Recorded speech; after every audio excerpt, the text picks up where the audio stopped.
Monsieur le Président, mes chers collègues, les congés scolaires sont pour les enfants et leurs familles un moment important. Ils permettent à nos concitoyens de se retrouver, de partir en vacances. Les périodes de congés rythment ainsi la vie de nos concitoyens, tout comme elles rythment la vie des territoires qui les accueillent à la mer ou à la montagne, en station verte, à l'étranger ou près de chez eux, ou même au sein de leur région. Pour les déplacements qui marquent ces périodes, le train est un formidable moyen de voyager.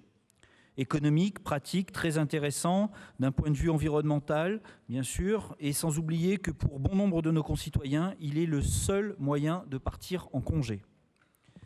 Mais trop fréquemment, comme par exemple les 16, 17 et 18 février derniers, des grèves de personnel SNCF viennent bouleverser, voire interdire ces départs tant attendus.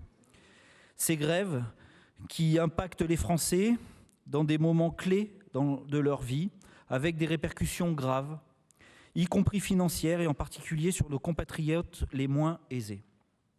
Sans compter l'impact sur un ensemble d'acteurs économiques du secteur du tourisme notamment.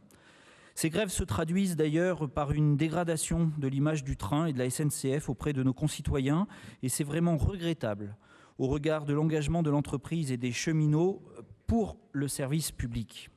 La convention que nous avons passée avec la SNCF prévoit des pénalités lorsque les TER ne circulent pas du fait des grèves. Il convient qu'au plan national, un service minimum soit mis en place par le législateur pour sanctuariser les périodes de congés scolaires.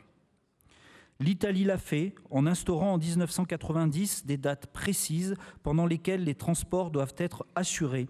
Ces périodes correspondent globalement à celles des déplacements massifs de la population, période estivale et d'hiver, vacances de Pâques par exemple. Ce service minimum pour les périodes de congés scolaires pourrait être étendu aux journées de grands examens, car rien n'est pire pour un élève qui doit passer son baccalauréat, par exemple, de découvrir au dernier moment qu'il ne pourra pas se rendre au lycée. Au vu des enjeux donc pour les élèves et les familles, le Conseil régional demande au gouvernement de prendre une initiative législative pour instaurer une obligation de service minimum de transport pendant les périodes de congés et d'examens scolaires. Voici, Président, le vœu.